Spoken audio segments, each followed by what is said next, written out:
Good evening, and thank you so much for the invitation. I want to thank Caleb and Lisa for arranging this, and Mr. Darty and Dr. Bullock for helping post it. I want to thank you for being here. I mean that sincerely. Your presence here says more about you than it says about us. Before long, one of you will be up here. You're going to leave here and you're going to start taking over control of the state, control of the country. That's a good thing. Some of you are going to be leaving here soon. You're going to be looking for a job. You're going to hear us talking up here today about turning the economy around, about getting the state back on track. And you can make your own evaluations about who has the best answers. But Georgia wants and Georgia needs a governor who is ready to walk the walk as well as talk the talk. The people of Georgia want to know that there's a governor who's ready to share the pain and share the burden. And that's why a month ago on this campus, I took a pledge in writing that's posted on my internet. As governor, I'm going to share the pain. I'm not going to take a check as governor until we bring unemployment in this state under 7%. That's my pledge to the people of Georgia. The economy has got to be number one. Just like in the early 90s when Bill Clinton was running, it said it's the economy. It's the economy, stupid. Clearly, it is the economy, and that's what we've got to be working on. I'm from Macon. I grew up in Macon. I went to Emory. I went to Emory Law School. Dr. Bullock just reminded me a while ago that we actually went to law school together. I served 4 years in the United States Air Force, including a year in Vietnam. Came back and began a career in private law practice and in government.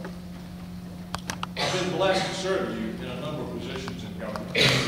I just finished my term as Commanding General of Georgia National Guard before and after 9/11. It was my duty and my privilege to train up and deploy 12,000 Georgians to Bosnia, to Iraq, and as we speak, to Afghanistan. Big organization challenge.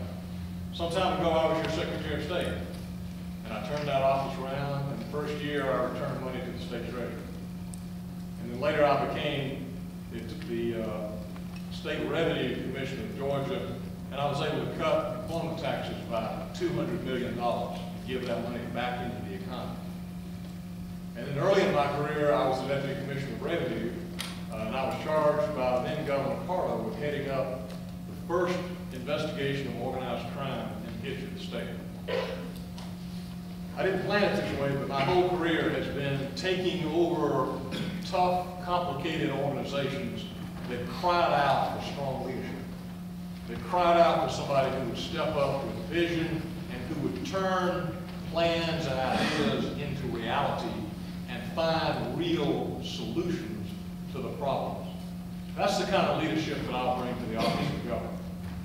We need to turn this state around in many, many ways. We face major challenges. At the same time, there are major opportunities.